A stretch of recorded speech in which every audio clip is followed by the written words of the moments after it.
Um, so we just, so just a few housekeeping things. We want to make sure you guys keep yourself on mute. And also, if you have questions as you go, you can type your questions in the chat. And if we think that it's something we should answer right then we'll ask the question to Holly, or else we will do questions at the end. So we were chatting before we started, and I was telling Dr. Lane, that we, when we started our group, the Science of Reading Kindergarten First, Second Grade discussion group, I thought it would be kind of neat to maybe have 20 people, 20 teachers that we could bounce ideas off of. And then just the other day, we hit 50,000 members, which is amazing. So it's pretty exciting. And everyone, you can feel the excitement in the group. People want to learn, are excited to learn. And especially, we're excited tonight just to learn from Dr. Holly Lane. And I'm so honored and pleased that she agreed to come in and talk to us and teach us just really practical ideas. So I just want to go ahead and get started so we have lots of time to listen and learn from her. Thanks, Courtney. I also want to introduce Mindy Nissenberg, who is on as well. Say hi, Mindy. Hi, everybody. And I just noticed that Valentina Contess also showed up. Dr. Contess is another member of Team UFLI. You going to say hello to Valentina? Hi, everyone. I'm on the couch, so. Lucky you. I didn't know you were going to be up this late. All right, so we have a lot to cover today, so I want to go ahead and get started if you all are ready. And I'm going to probably talk a little fast just to make sure to get through everything. But I'm happy to stick around at the end. We're shooting for an hour, but if people want to talk a little bit beyond that, I'm happy to stick around. So don't worry, we'll make sure your questions get answered before we're all said and done. So let me share and get us started. So our topic tonight is bridging from phonemic awareness to phonics. And this is, since Courtney and I decided on this topic, it's become an even kind of hotter topic than it was then.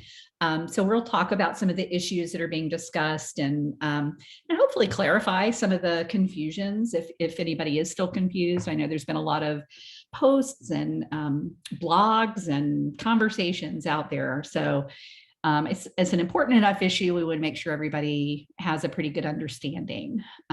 So let's go ahead and get rolling. So just so in case you don't know me or know of me, my name is Holly Lane, and I am the director of the University of Florida Literacy Institute, affectionately known as UFLI. And our work at UFLI, we think of as kind of addressing two main areas, reader development and teacher development. And where those two things overlap is where UFLI lives. So we do things that are directly serving kids, but mostly we do that through helping their teachers become better reading teachers. So just to really quickly give you a little advance organizer of what we're going to be talking about tonight, we're going to first just kind of get us all on the same page in terms of some of the background information. We'll go through this part pretty quickly because it's probably mostly familiar to you all, but I don't want to leave anybody in the dark if there are any folks who are new to the science of reading. And then we'll talk a little bit about what kids need to know and be able to do in order to read words. A little bit about the principles of effective instruction and effective intervention as well. And then we'll get into the meat of the talk tonight will be about actually methods for teaching phonemic awareness and word reading skills. So to get us started, I just wanted to kind of preface all this by saying what I mean when I say the science of reading. I'm talking about the accumulated evidence from a variety of fields. And the main fields that contribute to this is the field beyond education that contribute to this are psychology, linguistics, and neuroscience. And there's a lot that has been discovered over the past 3 or 4 decades in each of these areas that have converged to really help us understand how kids learn to read and how we should be teaching reading. So I'm not going to get very far into these tonight, but we do have a UFLI video, just a quick, it's like 6 or 7 minute YouTube video about the science of reading. And Mindy will, if she hasn't already, we'll put that link in the chat. And we're going to be putting other links in the chat. So kind of keep your chat open and ready to click on those. So to have, there might be some things you'll want to bookmark as we go. So the video, 6 minutes and 55 seconds. It's a pretty brief overview, but it just gives you a sense of what are we talking about. And it's a nice way to introduce your colleagues. If you have colleagues who are unfamiliar with the science of reading, this is a good way to just explain what it is you're talking about. It's not all phonics or whatever other misconception they may have. So the other things that I want to just talk about a little bit are some of the theories behind what we are talking about. And you're probably familiar with this idea of the simple view of reading, which simply stated is that reading comprehension is the product of decoding and linguistic comprehension. And the word product in there is particularly important. It's usually represented as a mathematical formula. D times LC equals RC, where D is decoding, LC is linguistic comprehension, and RC is reading comprehension. The idea of why it's presented as a mathematical formula is that it isn't something that you add one and the other and then you get reading comprehension. If one is missing or 0, that means no reading comprehension is going to happen. So if both of these things are absent, reading comprehension will also be absent. If both of them are in place, reading comprehension is not guaranteed, but it's very, very likely to happen. If one is missing, it doesn't matter which one, decoding or linguistic comprehension, if one is missing, reading comprehension will be 0. So you might speak a language and understand it really well, but if you can't read words, then you're not going to be able to comprehend anything. And the reverse is true. If you might be able to decode words really well, but if you don't speak the language, then you're not going to understand what you're reading. A language like Finnish, for example, is very, very transparent orthography. You can read it, even if you can't speak the language. You may have no idea what you're reading, but you might be able to read it and pronounce things correctly. So both of these things are critically important. If one of them is weak, reading comprehension will also be weak. So you can just think about how you can plug in these numbers to predict what kind of reading comprehension will be. But it also is, when you multiply a weak decoding skill and weak linguistic comprehension skill, reading comprehension is even weaker. So both of these are truly equally important to getting to reading comprehension. So when you hear people say that that phonics is what the science of reading is all about, it's all about decoding, well, really it's not. It's truly both of these in equal measure. The problem is that kids who struggle in reading more often than not struggle on the decoding side, much more than on the linguistic comprehension side. So for native speakers of English, the linguistic comprehension might be weaker if they have very low exposure to vocabulary and those kinds of things. But in general, kids more often than not do fine on that side. And if they struggle, it's on that side. So that's why there's a lot more discussion on the decoding side of the equation. So you may have seen this also represented as a metaphor of a rope that Hollis Scarborough developed. This idea, the same basic idea, she has some slightly different words, but the same basic ideas: linguistic comprehension and decoding, language comprehension, word recognition. And she defines each of these into their smaller strands or smaller pieces. So language comprehension includes knowledge about the world, knowledge about words, knowledge about how language works, so syntactic structures, for example, general verbal reasoning, so that kind of relates more to your verbal IQ, your ability to make sense of language, and then literacy knowledge, which includes things like understanding text structures and genres. And then on the word recognition side, she talks about it in terms of phonological awareness, decoding, and then sight recognition of words. And the way that Scarborough describes this is that over time, the language comprehension side becomes increasingly strategic, while the skills on the word recognition side become increasingly automatic. And this eventually leads to fluent or skilled reading. So what we're going to be talking about tonight is going to be all about this side of the rope, the word recognition side, and this side of the equation. So all of it's important, but this is going to be our focus of tonight. So also to get us started in terms of thinking and making sure that we're all on the same page, I'm going to be throwing out words, some terms throughout our talk, and I just want to define some of them up front so that you know what we're talking about. So first of all, when we're talking about reading words, we usually will divide words into two main categories: regular words, the words that where the letters in the word match up with the sounds we would expect them to. So the grapheme phoneme correspondences are the typical ones. They're not unusual. And then we have irregular words. And these are words that can't be decoded directly because either that the grapheme phoneme correspondences are unique to that word or to just a few words. We would call that a permanently irregular word, or because it's irregular for a particular student or a group of students because they haven't been taught that yet. If the student hasn't learned that particular grapheme phoneme correspondence, then we consider that a temporarily irregular word for them. Now, what often will get conflated with irregular words are high frequency words. So high frequency words are just words that appear a lot in text. So those can be regular or irregular. So words like had and get, very high frequency common words, but perfectly decodable. Words like said or won, those also are very high frequency words. You see them a lot, but they aren't as readily decodable. They don't have the predicted grapheme phoneme correspondences. And then we have sight word. That's another word that gets often confused with these other things. But a sight word isn't something that you have memorized by looking at it, which that it's almost unfortunate that we call it a sight word, but it is a word that you can recognize quickly on sight, not because you've memorized what it looks like, but because you've committed that letter sound sequence to memory. You have orthographically mapped it.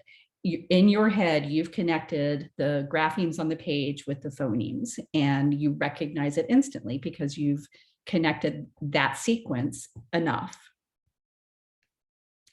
So as we get more into some of the more specific terminology, phonics, of course, is one of our main terms. This is the study of the relationships between phonemes and graphemes, or the instruction that promotes that understanding of that connection.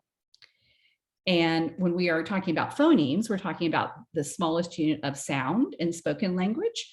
But I'm going to put a little asterisk there because we're going to further define the term phoneme in a few minutes. But that's the most commonly accepted definition right there. But we're going to talk about it in a little bit more detail in a few minutes. Grapheme is simply the written representation of a phoneme. So a lot of folks will use phonemes and graphemes, those terms, interchangeably with sounds and letters. And that's not exactly correct. Phonemes are specifically speech sounds, not just any sounds. So that part is probably what you mean when you say sounds. But graphemes, although they can be letters, they're even more often combinations of letters. So a grapheme and a phoneme match up.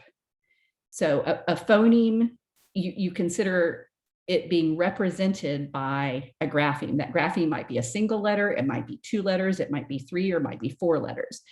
But that combination of letters is the grapheme. So a letter can be a grapheme, but a lot of graphemes are more than one letter. And just because it's the other eme word that we hear a lot, I'm throwing in morpheme. We're not really going to be talking about this one so much tonight. but this is the smallest meaningful unit. So the smallest unit that within a word that has its own meaning. It can be something that can stand alone, like the word cat, or it can be an S that you add on to cat that has meaning, but it can't stand alone. All right, so when we're talking about sounds or phonemes, the sounds that are produced with vibrating vocal folds or vocal cords are called voiced sounds. Sounds that are produced with still vocal folds are called unvoiced sounds. Continuous sounds are ones that we can stretch out, hold out, elongate without distortion. So these are sounds like s or okay? And stop sounds are ones that can't be held out. So these are kind of the most fundamental, really simple ways to categorize phonemes. Then we have consonants and vowels. These are sounds that are produced in different ways. So consonant sounds are sounds that are formed when you either partially or completely close your vocal tract. Sometimes it's for just a moment, sometimes it's continuously. So I'm closing my vocal tract by putting my lips together. If I say k, I close my vocal tract for just a second by lifting the back of my tongue up to my soft palate. So when you are making a consonant sound, there's either partial or complete closure of the vocal tract. A vowel sound is pronounced with an open vocal tract. So there isn't any buildup of air pressure once the air gets past your larynx. When we're talking about vowel sounds, you may have heard of the term diphthong. You may not have heard of the term monophthong. It's not used as often, but most of our vowel sounds that we talk about are monophthong sounds. Those are pure sounds that kind of hold steady. So ah, e, ooh, those are all monophthong sounds. They don't change or glide as we say them. Diphthong sounds are sounds that actually glide from one position in the mouth to another one. The ones we most often think of as diphthongs are our oi and ow sounds, oi, o-I or o-y, ow, o-u or o-w. But really, almost all of our long vowel sounds are also diphthongs. We just don't teach them that way, but it's helpful for you to know that those are diphthongs as well. So if I say, I see what happens. My mouth doesn't stay the same. Like E stays the same, but it changes. A, O, right? I'm changing my mouth. I'm gliding from one spot to another. So it's a diphthong, which when we're working with kids with their vowel sounds, the more we know about the sounds and how they're articulated, the better we're going to be able to help kids understand them as well. So a lot of times you'll see spelling errors caused by kids attempting to represent two sounds separately when there's a diphthong in there. You might have two letters for I. You might see an I and an E together because they're trying to slow it down and say it, and it comes out. They'll try to represent both parts of it. So it's helpful, I think, for teachers to know that. Another one that I wanted to talk about just briefly, because I think it's really important that any reading teacher really understands what a schwa is and what it's not. A lot of times I'll hear folks talk about a schwa as being a short U sound, an That's not a schwa sound. That's a short U sound. Is a distinct stressed vowel sound. Is a schwa sound, a short unstressed sound. It sounds a little like a short U, but it's not The word cup has a clear vowel sound. You can hear it, it's stressed. A schwa is an unstressed sound. A schwa can also sound a little bit like a short I, but it's definitely not the same as I. So if a lot of times in, say, like an ED, lifted, it sounds a little bit more like an I, but I don't really say lifted, I say lifted, right? It's a very quick, unstressed sound. Schwas really become important when you start teaching kids how to read multisyllabic words. Most multisyllabic words have an unstressed syllable, and not all unstressed vowels are schwas, but all schwas are unstressed vowels. This term came up on the Facebook pages recently, the concept of what is a vowel team versus a digraph, or the other terms that we kind of conflate. A vowel team is any group of letters. They don't all have to be vowels, but any group of letters that produces a vowel sound or that represent a vowel sound. So it can be an AI is very obviously a vowel team, a team of vowels, but so is an IGH, right? Or OUGH, where we have letters that aren't even vowel letters, but they do represent a vowel sound. A vowel digraph is a pair of letters. So digraph is two, di is two. So two vowels written, two vowel letters, or two letters written to represent a vowel sound. And a consonant digraph is a pair of letters that represents a consonant sound. And the last terms I'm going to share with you today are, now these both have multiple pronunciations. I pronounce these I don't pronounce it breve. I pronounce it brev and macron. As soon as I said this, like, no, I don't. Brev and macron. A lot of people do pronounce it breve and macron, but for me, it helps me to say it, and both pronunciations of both of these words are considered acceptable pronunciations. But for me, it helps me to remember what it represents. A brev has a short E sound and it represents short vowel sounds. A macron has a long A sound and it is the diacritical mark used to denote a long vowel sound.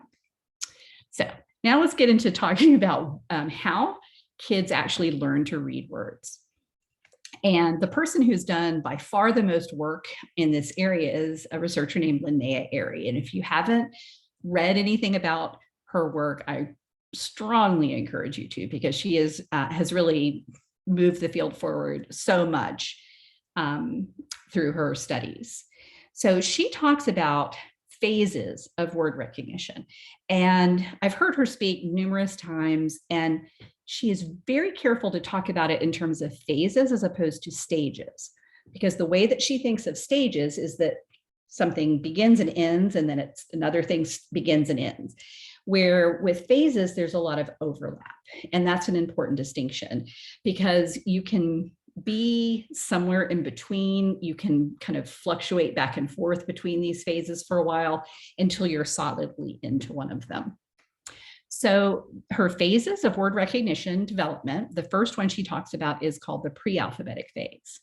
And in the pre-alphabetic phase, this is when kids will see a sign like this, and maybe they're 2 or 3 years old, but they see the sign and they say, "Oh, McDonald's, mommy, can we stop at McDonald's?"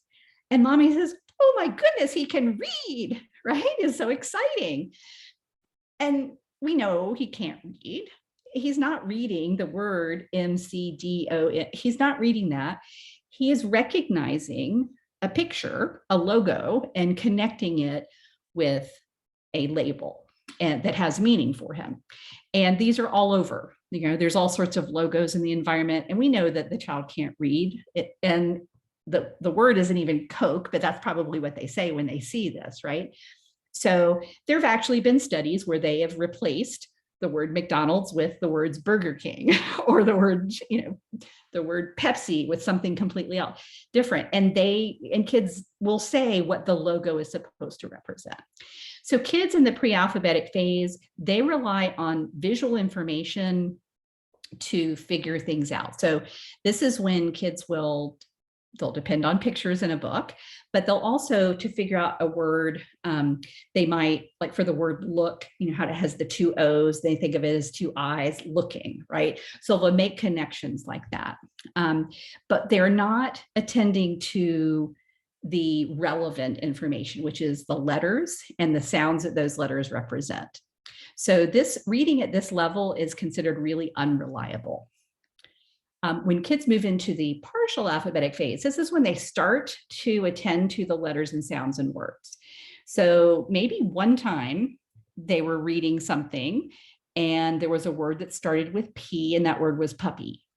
And so from now on, whenever they see a word that starts with P, they say, oh, is that puppy? And it's probably not, but it worked once, it might work again. So they're overgeneralizing. They're attending to just a little piece and stick and holding on to that because that they learned that part, that worked once, and they'll try to apply it again.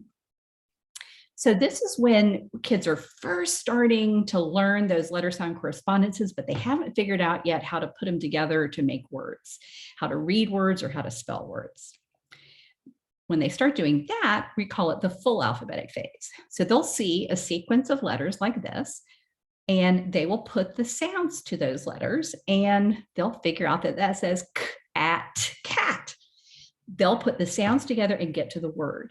And that letter by letter decoding is really what we think of as reading words. Kids get to this point, they have figured out the code. They've broken the code and can access meaning through print.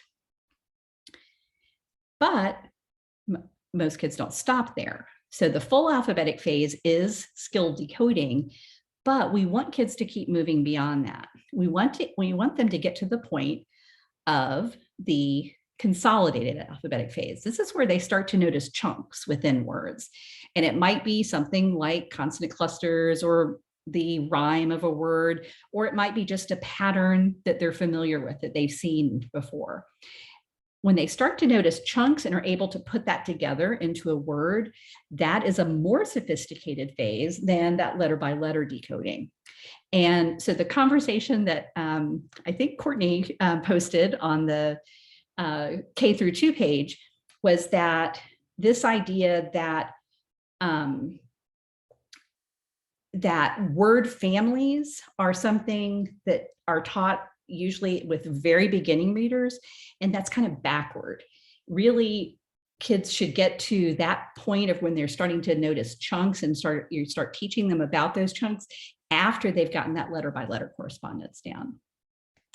So then the phase that Ari doesn't talk about as often, I think there's only been maybe 2 of her papers or chapters about these phases where she talks about the automatic phase, but I think it's pretty interesting.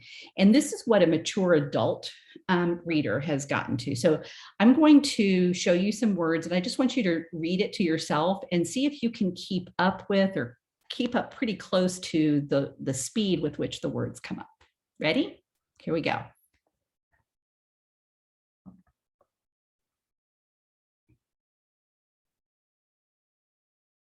Okay, were you able to read that pretty much as the words came up? By the time I started talking, you had probably gotten to the last word.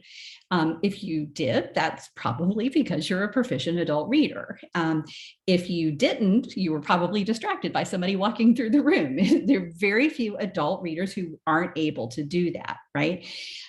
So this automatic phase is where we don't even think about the fact that we're decoding. We don't attend to the process anymore. It is so automatic. And automaticity is a really important part of becoming a proficient word reader. It's not enough to be accurate. We need to build automaticity. So the idea of automaticity, if you think about it, a less fluent reader devotes a lot of their cognitive load or their mental effort to reading the words. And that means we only have a limited capacity. There's only so much available. And if all of it's taken up with word reading, then there's not enough left to comprehend. Where a more skilled reader is able to read the words proficiently, that means they're able to devote a lot of their mental energy, their mental effort to getting at the meaning. And this is why word reading automaticity is so important and why decoding skill is so important. So one of the real misconceptions out there about teaching kids decoding and teaching them to read words is this idea that word reading and focusing on word reading takes attention away from comprehension. And the opposite is actually true. Proficient word reading and getting good at decoding words actually frees up more cognitive load available, makes it more available and your working memory available to attend to the meaning. So there we go.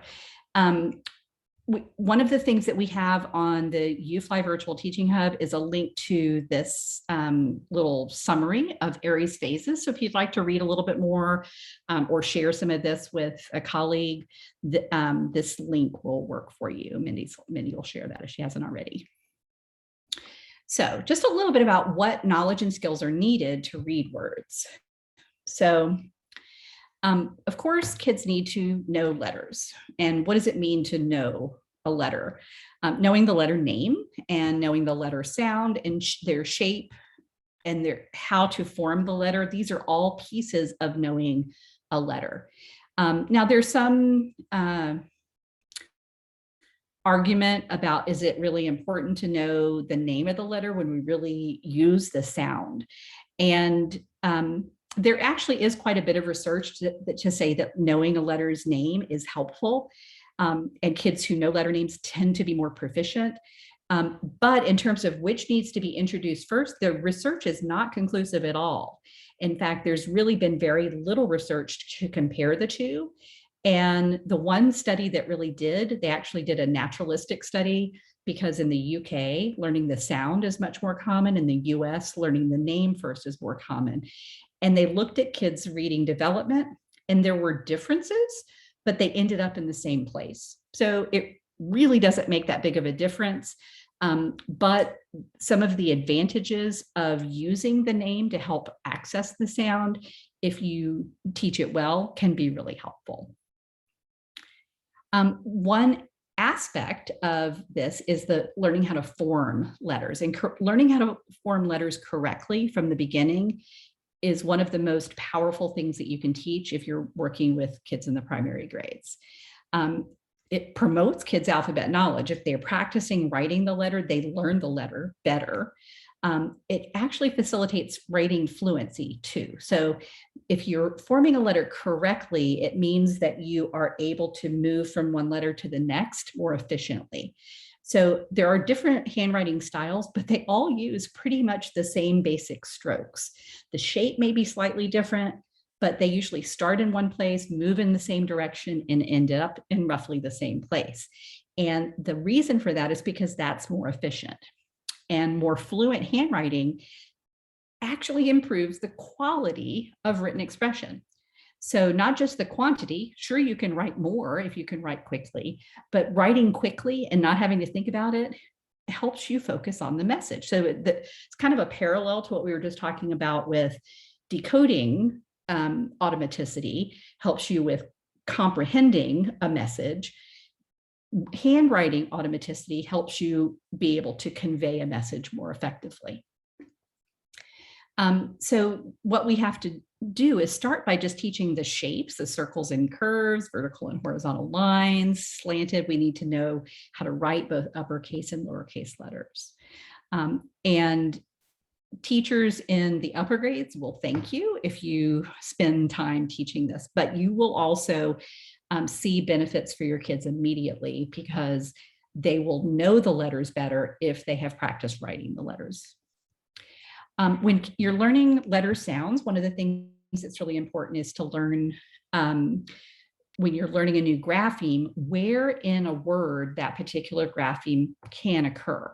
Is it something that occurs just at the beginning of a word or just at the end of a word? It could occur at the beginning or end of a word, or is it just found in the middle of a word, and so forth. So placement in a word or in a syllable is an important element of learning a grapheme phoneme correspondence. So it's not just learning the correspondence, but how it is used in words and syllables. Learning how to pronounce the sounds in a blendable way is really important. So we have a little video for that of how to pronounce sounds in ways that can be blended easily. And some of these are going to be different maybe from how you learn to pronounce the sounds. But if you teach them this way, kids will learn how to blend more effectively. So one of my favorite ones that is pretty different from how most teachers teach is the sound for W. The sound for W more often than not is taught as W, or if it's clipped off a little bit more, it's taught as W, right? But we don't say that sound that way. When we're pronouncing a word that begins with a W, the way that we pronounce that sound, let's say at the beginning of wish, before I get to the I in wish, I say wish, winter, right? It's a sound. It's not an oo. I've heard it pronounced that way and taught that way. That doesn't make much sense either. We don't say ooh-ish. We say wish. So really paying attention to what your mouth is doing when you're producing a sound helps you make it more blendable. So another important element that kids need to develop when they're learning to read words is phonemic awareness. And so the whole idea here is to talk about this bridge between phonemic awareness and phonics. So the definition I gave you earlier with the asterisk next to it is that phonemic awareness, or that a phoneme is the smallest unit of sound in language. And so phonemic awareness then is awareness of the smallest units of sound, right? And the capacity to manipulate those and segment and blend them. So use those in encoding and decoding words, right? So that is all accurate. There's nothing wrong with that, but it's really not complete. So educators use the definition of phoneme that I mentioned earlier, that it's the smallest unit of sound in spoken language. Linguists use more than that. They will tell you that yes, a phoneme is the smallest unit of sound in spoken language, but it's also the physical act used to produce that sound. Okay, so a phoneme is the articulatory gesture or the vocal gesture, what your mouth is doing as you're producing the sound. Okay, so if I'm making a p sound, then my lips are going to be put together like in that first lip picture. And knowing that when I produce that sound, my lips start together and then they kind of explode out and a puff of air comes out, but there's no voice there. There's no vocal fold vibration. Knowing that, being aware of that is being aware of the phoneme. All right. So being phonemically aware is being aware of the sound, but also being aware of what your mouth is doing or what physical act was used to produce that sound. So that's a really critical piece of understanding all of how all of this connects. So phonemic awareness, understanding that piece of it, understanding what your mouth is doing. So when we're talking about sound production and you see these mouth pictures, you could look at these and determine probably pretty accurately what sound is being produced by each of those mouths.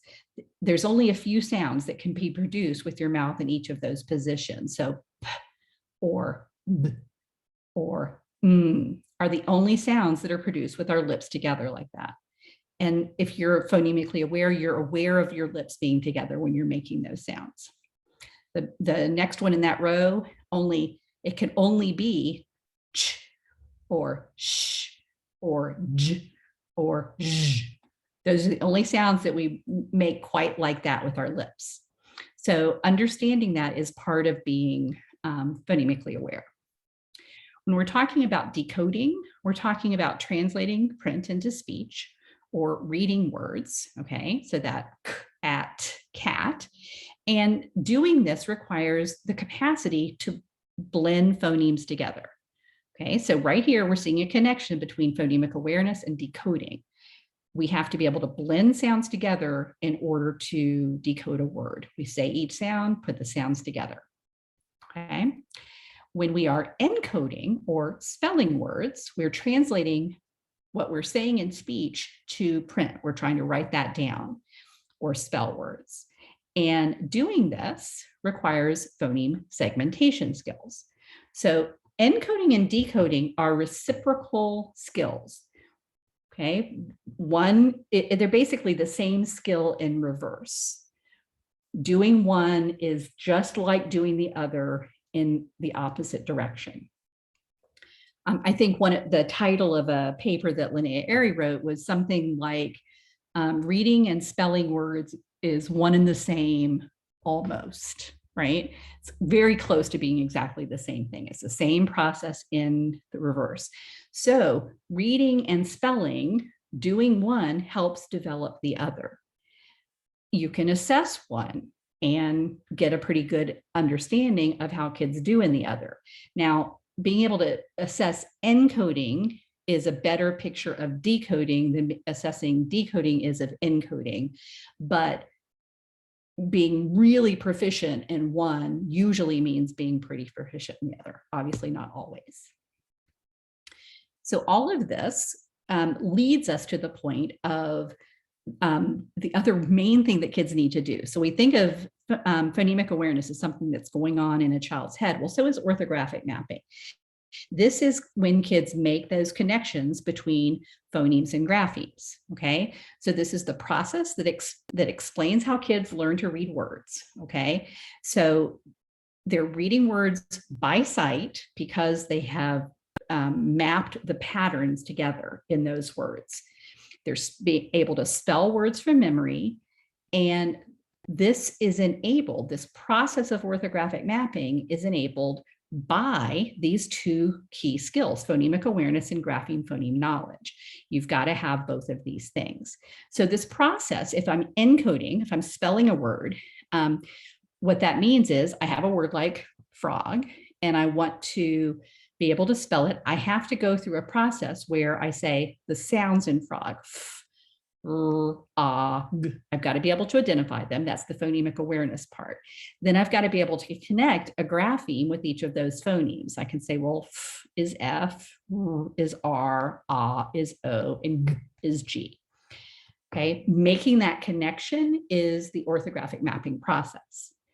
If I'm decoding, I have to think about, okay, I see a word in print, and now to be able to read it, I've got to, in my head, make those connections happen, right? So the F, I can say that represents the f sound, the R represents the r sound, the O represents the ah sound, and the G represents the g sound. I can put those sounds together to get the word frog. Okay, so frog is a good example of a word with one-to-one correspondence between phonemes and graphemes, but in most words, we have examples where more than one letter is in the grapheme to represent the phoneme. So in a word like fish, the sh sound is represented by an S and an H together. But the same basic process is happening in our head to make those connections. We just have to know that when we see the S and an H, we're not saying s. We see the S and an H, we say sh. The process of orthographic mapping, though, can also even apply with irregular words. So in a word like said, I am trying to write the word said, and I have to have connected in my head that in this word is represented by an AI. Or if I'm reading or decoding the word said, I have to recognize, oh, in this word, AI doesn't make an A sound, it makes the short E sound. So that connection is why we have kind of shifted in instruction from trying to memorize words as a visual unit to decoding the word, even if we're making irregular grapheme phoneme connections. So to learn to read words, kids need alphabet knowledge. They need alphabet knowledge, phonemic awareness, decoding and encoding skills. And to do those decoding and encoding skills, they need to develop this process of orthographic mapping. So before we do the last piece of this, I wanted to share with you some basic principles of effective instruction that I think are really critical for reading teachers. And when we're talking about developing phonemic awareness and decoding skills, these principles really matter. So when we're talking about instruction, one of the key things in teaching kids to read is being very explicit. So that means being very clear and direct, very unambiguous in the way that we explain things. So this is a kind of a scripted explanation of the particular digraph for SH. So if I'm explaining this, I'm being very explicit. I'm saying a consonant digraph is when two consonants come together to make one sound. You've already learned about a consonant digraph. We've talked about CK. When C and K are together at the end of a word, they make one sound. The two consonants, S and H, have their own sounds, S and H. But when these consonants come together in words, they make one new sound, sh, like at the beginning of the word sheep. The consonant digraph sh can come at the beginning of a word, such as ship and shop, and the consonant digraph sh can come at the end of a word, such as fish or wish. Okay, so that's a very clear explanation of what a digraph is. It's a reminder, you've already learned this, but this is what this grapheme phoneme correspondence is. And this is what you need to know about it, the placement in the word and what the sound is. Another critical principle of effective instruction is that it's systematic, that you're building on prior knowledge and it's proceeding in manageable steps. So when I'm talking about systematic, the main thing I mean is that you have a logical scope and sequence. You know what you're teaching and in what order, and the earlier skills provide the prerequisite knowledge that you need in order to be able to build the later skills. This scope and sequence is just the one that we use. It's on the virtual teaching hub. When we're talking about instruction, we're talking about it being explicit and systematic. When we're talking about intervention, it's also explicit and systematic. But in addition to that, intervention is also intensive, which simply means that it's longer in duration. You have a lot more opportunities for practice, and generally you're working with smaller groups of kids. So intensive, we're talking about the time, more targeted instruction, and smaller grouping. So intervention is explicit, systematic, and intensive. And when we're talking about reading intervention, we also often will talk about it as being multisensory.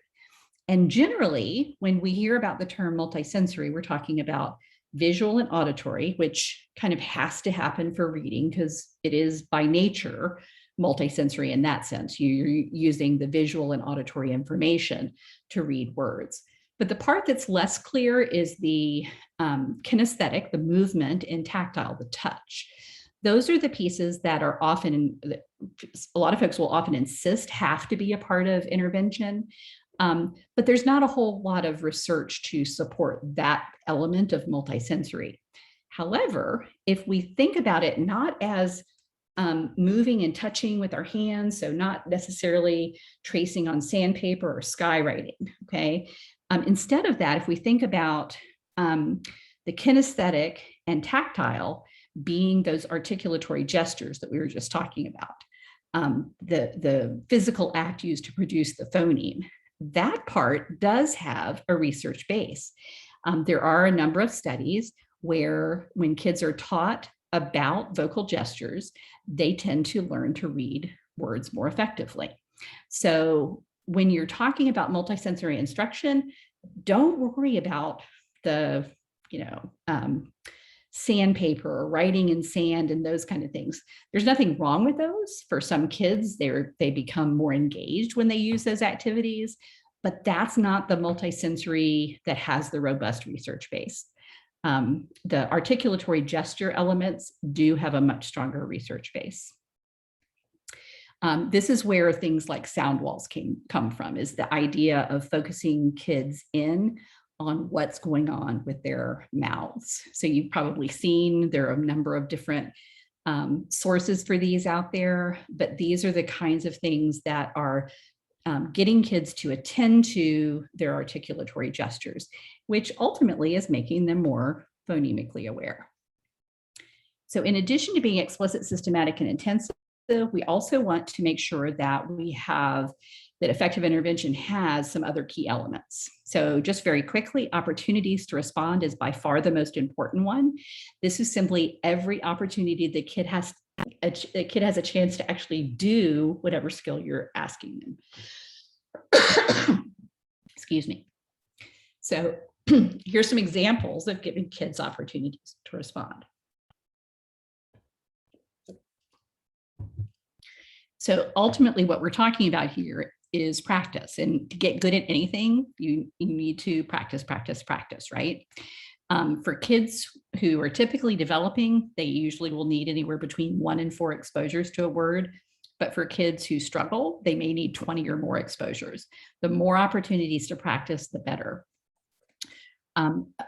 How you practice is also important. So one way to think about a distinction in different kinds of practice, we have blocked practice where you learn a skill and you practice it until you master it, and then you move on to another skill and you practice it until you master it, and then you move on to another skill. Another way of organizing practice is called interleaved practice, where you are introduced to one skill and you practice it a little bit, and then you move on to another skill, you practice a little bit, and then you keep coming back to skills. And over time, over the same amount of time, you may have the same amount of practice, but for skills that are connected to each other, interleaved practice tends to create better results. You see kids do better at the same skills at the end of that period than if they practiced it to mastery and then left it and moved on. When we're talking about increasing intensity, what this simply means, we can start off by thinking about just the I do, we do, you do. We're in the South here, so we think of it also as, in addition to adding more opportunities to respond, we throw in a y'all do. So at I do it, we all do it together, y'all do it in pairs or in small groups, and then you do it individually. And for tier 2, we just increase and have more opportunities to respond at each level. And for tier 3, more opportunities yet. So this idea that we're giving kids more and more and more practice, that's what's going to make them better. This is an example of one of our lesson plans, and it just shows if I'm teaching a short I, the grapheme phoneme correspondence for I, representing the I sound, we see tons of opportunities in this short lesson for kids to practice that correspondence. In fact, in that one lesson, the number of times that short I is practiced is 37. But we don't stop there because we used interleaved practice. So in the next lesson, we've moved on to the grapheme phoneme correspondence for N, representing the N sound, but the short I is practiced 36 times in that lesson. We go on to another lesson, it's practiced more, and it keeps on continuing. And when we see other lessons, we see that short I keep coming up. We keep practicing that sound. And over just 10 lessons, we see that sound and kids get opportunities to connect I is I 184 times. And it doesn't stop after 10 lessons. We keep on coming back to it. That's how kids learn and how they make it permanent. Dr. Lane. Yes.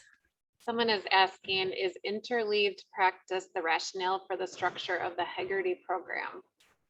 I'm not sure if that was their rationale, but if that's the structure of it, then that would make sense. But yeah, I'm not sure why they decided to design their program the way they did, but right. Chances are really good that it is. Some other things that we consider really important. One of them is specific praise, that we recognize and acknowledge when kids are doing something effectively and correctly so that they know and they work to do it that way again. So it can be about their behavior, but also academic specific praise. Naming specifically what they did correctly. That also usually gives them one more model of that correct connection that they made. And then corrective feedback. So this is any thing that you say when a child makes an error to prompt them to do it more correctly. Okay, so whatever it is, you're telling them what it is, what the correct answer would be, and then getting them to do the correct answer themselves. So we think of all of those things as really important. So I want to just talk for the rest of our little time, and I'm sorry I'm running up to the end here, but I want to focus on a few methods that we found to be really effective for developing these skills and to help kids bridge phonemic awareness and phonics. And the first one is using Alconen boxes. So this was developed by a psychologist, a Russian psychologist named D.B. Elkonin. And so I just wanted to make sure that you know this is a person, Elkonin. It's not Elkonian boxes or Elkonin. I've seen it spelled and pronounced in so many different ways. But Elkonin was a person, and he was the person who developed this method. And so this method was simply using picture cards and moving markers into squares that represented the number of sounds in the word. So k, e, k, at, f, r, a, g, right? So simply moving along and putting the sounds in the boxes. How many sounds? 3 sounds. 3 sounds, and we have 3 boxes. Let's say the sounds again. At. Good. Right. So what I'm going to do now is I'm going to move one of these chips into a box as I say each sound. Watch me. At. All right, I'm not going to show you the whole clip because we're getting short on time, but you get the idea, right? This method is really powerful for improving phonemic awareness. In particular, it's promoting phonemic segmentation skill, taking the word key and dividing it into its 2 phonemes, k, e, right? So that's how Elkonin did this. This is the method that he developed. Researchers since Elkonin have added letters to this method. And this is where that bridge comes, because if we think about phonemic awareness as the capacity to manipulate the sounds in words, often we'll hear that that is something that phonemic awareness is something you can do in the dark because it doesn't involve print. Well, yes, you could do it in the dark. That doesn't mean that you should do it in the dark, right? There's a lot of research that tells us when we add letters to our phonemic awareness activity, it's more effective. Okay, so when we don't just segment the sounds and use markers, but we actually put letters in those boxes, it's a more powerful tool. So including letters supports phonemic awareness. It's then becomes a phonics activity as well, but it's also phonemic awareness at the same time. And so that part of it, I think, is a really critical piece to understand. Yes, it can be both phonemic awareness instruction and phonics instruction at the very same time. And in fact, if you're using letters in your phonemic awareness instruction, it's actually more effective phonemic awareness instruction. Including letters helps kids develop their understanding of the alphabetic principle. It promotes their orthographic mapping processes, and it provides them opportunities to practice decoding skills. So the whole point of phonemic awareness instruction is to get kids to read words better. And if including letters helps them read words better, then that makes sense. The purpose is not to develop their phonemic awareness. It's a means to an end.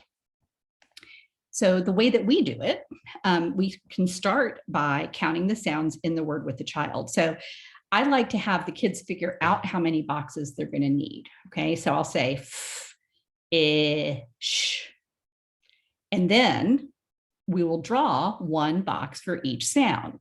F, sh. Okay, so it's a little bit more practice time. We can use chips to represent the sounds. There's nothing wrong with that as an additional time to practice. Ish, ish. And then we insert the letter or letters for each sound. Ish. And I always have kids write the whole word underneath the boxes to see what the word looks like, separate from the visual distraction of the boxes themselves.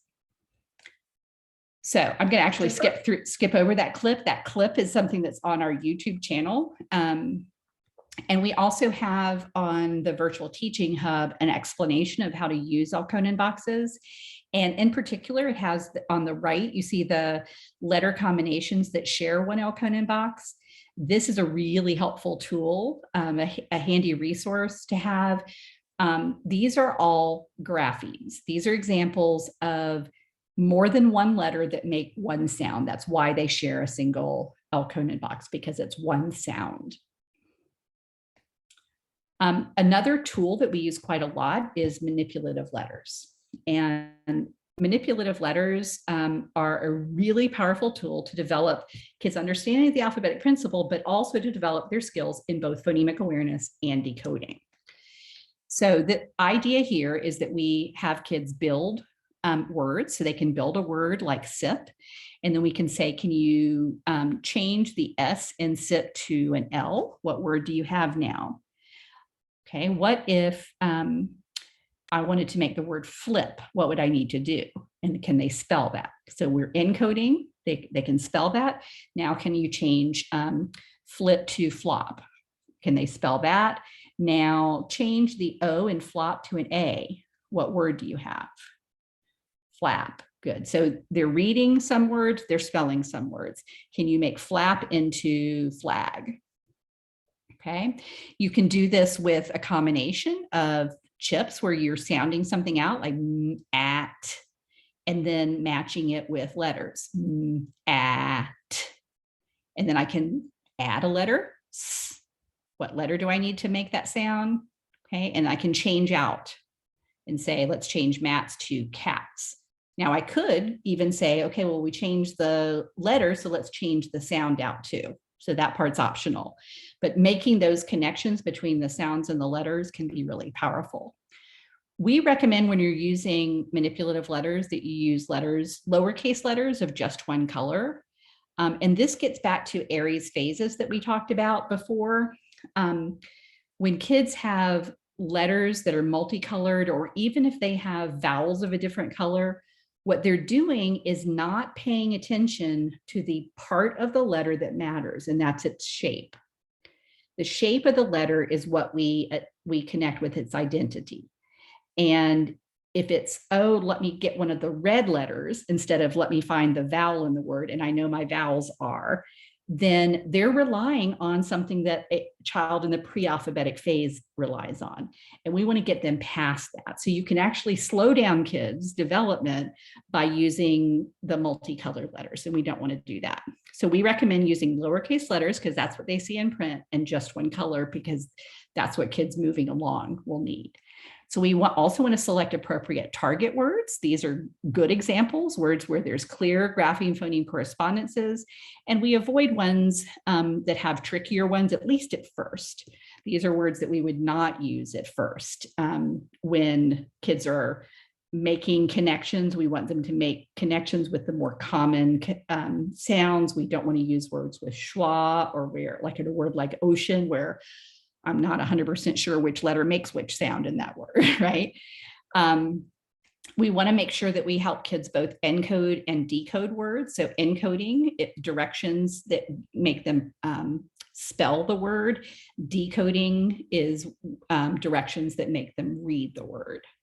So I do want you to watch a short clip on using manipulative letters. Slat, slat. All right. Now I want you to, we're going to squeeze a P here in the middle.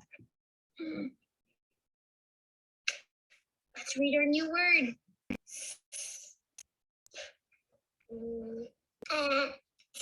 Splat.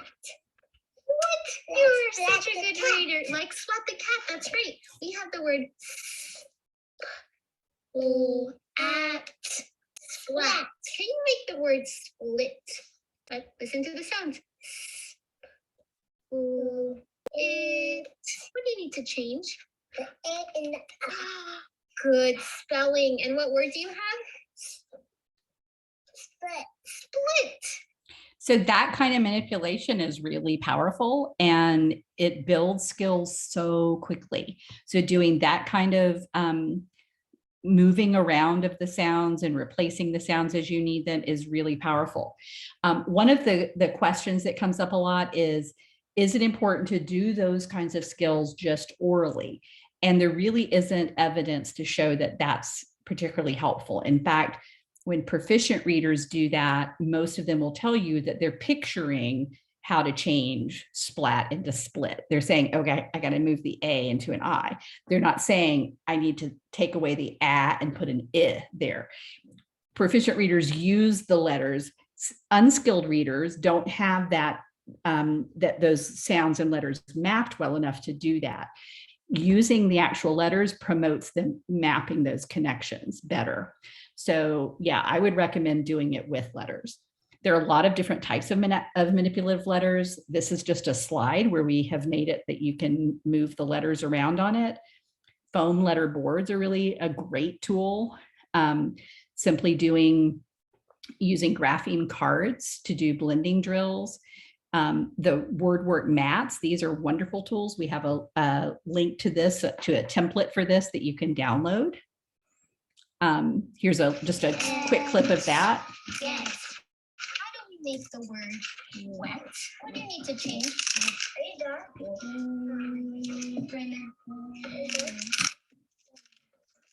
Show me you're ready to read, Amy. Awesome job. Pointing underneath, showing me you're ready. Saying the sounds. Wet. Do you see how well they were able to blend because she was saying woo instead of wah, et, right? So these are all really powerful tools. So I'm actually going to stop there. I have a little bit more, but I want to have people have an opportunity to ask questions. And the one thing that I will ask, Mindy, if you will share in the chat the link to the word chains video. That was the last part I was going to share with you, is a little bit about word chains and how to make word chains to do this kind of practice. So I'm going to stop it there and see if anybody has any questions. And I'm sorry for running over, but I get started on this and it's hard to shut me up. No, and we enjoy listening too. I just have a couple questions from the chat before people ask. When you were showing the lessons, someone was curious, is there a place they can get those lessons where you said how you were interleaving and how many times you said the short vowel I? Not yet, but there will be. So we're hoping to have that ready to release as a book of lessons sometime in the spring. So that's exciting. You'll hear about it when we'll be not quiet about it once we have those ready to go. But yeah, aren't they awesome? Yeah, we're piloting those lessons in our local school district right now, and we're really excited about them because the kids are learning like crazy. Oh, that's exciting. There was just one more question in there. Someone said, with Alcona boxes, is there any advantage to using letter tiles after they have drawn the boxes, put chips in, then letter tiles before writing the letters? Not that I can think of, but I've never seen it done that way. I think, as kids are learning how to write the letters, that might be a useful prompt in between potentially. But I think once kids know how to write their letters, I would skip that because it just takes more time. But I think it's not a bad way for kids who are still not sure about how to write their letters. Even if you put the letters up on top as a model, the letter tiles up above the boxes as a model, that could be something useful as well. I would make sure that they identified, oh, I need a T, which one is it? Oh, it's that one, so that they're making that connection. So you're kind of saying as a way to reduce their cognitive load at the time. I could see how it could be useful. It's not something I've seen, so I haven't really thought about that before. But I could see that could be useful. All right, I just saw a couple more questions. Will there be someone asked, will there be an assessment to connect with the lessons that you were talking about that are coming out? Well, what we are doing is actually modifying the way that the teachers are doing their weekly spelling tests. So rather than give kids a list of words at the beginning of the week and test them on them at the end of the week and then never look at those words again, kind of like, how most of us have always done spelling tests, that's blocked practice and kids don't remember that down the road. So what we're doing instead is having them practice patterns, and they get words to practice during the week that use those patterns, but then they're tested on different words with those same patterns. And then the teachers are using those assessments to plan their small group instruction for the following week. So they do more interleaved practice the following week with those skills. And if kids really struggle, they can keep on pulling those groups to do that practice again. So part of what we have built into the lessons is lots of word chains and word lists for each of the concepts. So that's what we're recommending, that they pull those word chains and those word lists to do a variety of activities that we've built out for them. So those are the main assessments. There's not a standardized assessment that goes with it now. Oh, that's fine. And that's all the questions that we have in there. So if anyone wants to unmute and ask a question.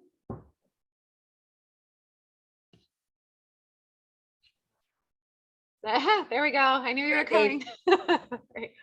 Hi, Holly. Hi, Kate. How are you? Really good. I was talking to Meredith about this. I want a confirmation here.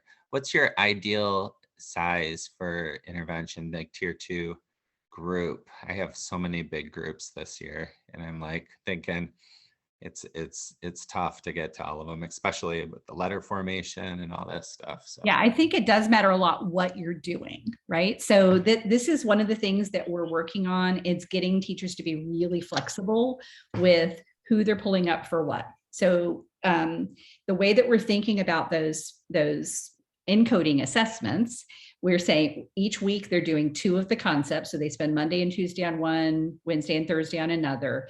And so they have 2 concepts that they focused on. They assess regular word spelling with those. And depending on how kids do, they might just pull the kids up, spend 4 or 5 minutes doing another word chain with them. And it might be with the word work mat or with their magnetic letters. They can do a variety of different ways.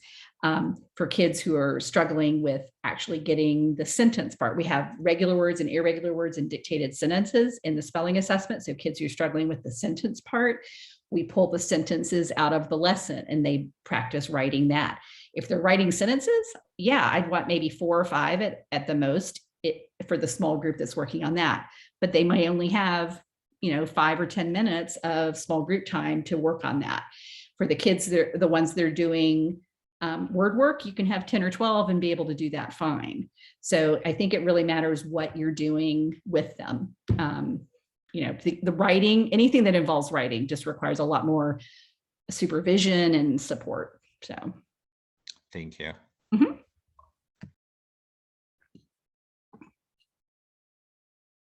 Anything else you all have for me? Hi, Holly. This is Kelly. Hi, Kelly. Thank you so much for your time, not just this evening, but commenting and responding so thoughtfully to so many questions and posts in the groups. I really appreciate it, even though not my posts, but I look for your responses. So thank you.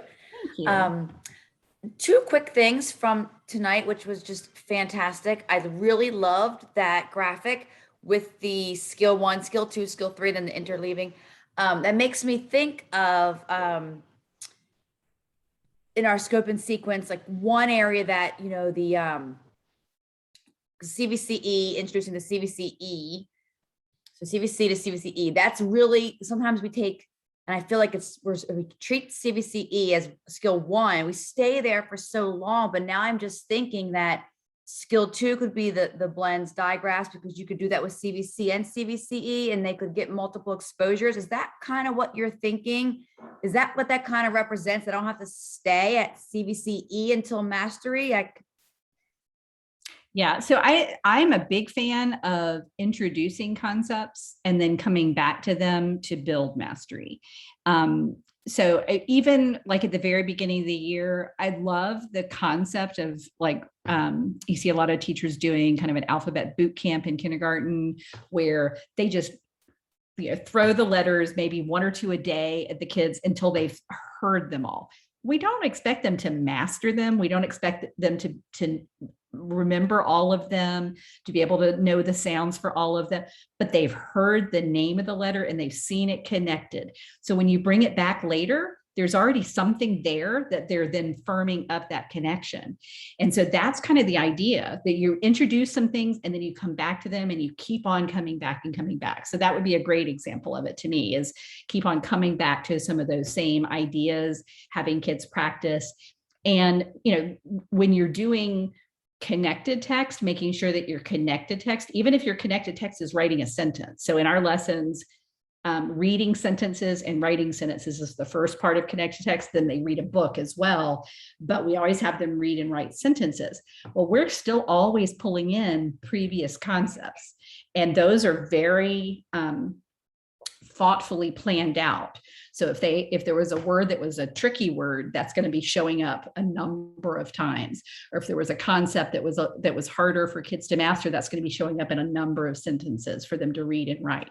So once you've introduced it, don't let that be the end of it. Don't just stop and move on. Keep on bringing those back until they You don't have to stay until mastery. Like we don't have to stay until mastery. That's Yeah. like my biggest takeaway with that. Like we're fortunate that our current scope and sequence, the decodables that we have, they're decent and they always do bring back all of the previous skills like it's supposed to. It builds upon.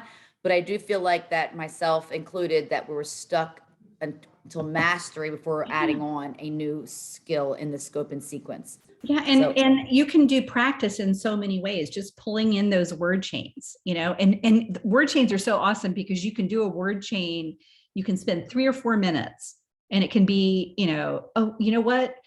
The cafeteria is backed up today. We have to wait 5 minutes before we leave. Everybody get out your magnetic letters real quick and spell this word. Now change it to this. What would you have? And just cram in any little nook and cranny of your day, a little more practice. And if you know this was a skill that a lot of kids struggled with, have those ready and, you know, tab those so that you have them ready to go to bring back. So do we have word chains? Those are going to be built into these lessons. We have actually talked about just creating a document full of word chains. We just haven't gotten around to it because we're really, really busy. But it is a goal for us to have word chains available. Yeah, I know, it would be awesome. We get asked that so much in my free time. Exactly. Well, you guys have been great. This was fun. And I'd be happy to come and talk more about word chains because I had a whole little section on that to talk about, but I gabbed too much on some of that initial stuff. So. Well, we appreciate you coming. Are there any last questions before we close up? Well, it doesn't look like it. Thank you guys so much. It was fun. This is a great group. This is my favorite age interest, this K through 2 group. So I'll come back and talk to you guys more anytime. Thank you so much. We'll take you up on that. All right. We appreciate everyone coming tonight. And we're very, like I said, we're really honored to have you here and taking the time out for us to share with us. So oh, it is my pleasure. Thank you so much for having me. And you all have a wonderful evening. You too. Bye-bye. Yeah, thank you, Courtney, for organizing this.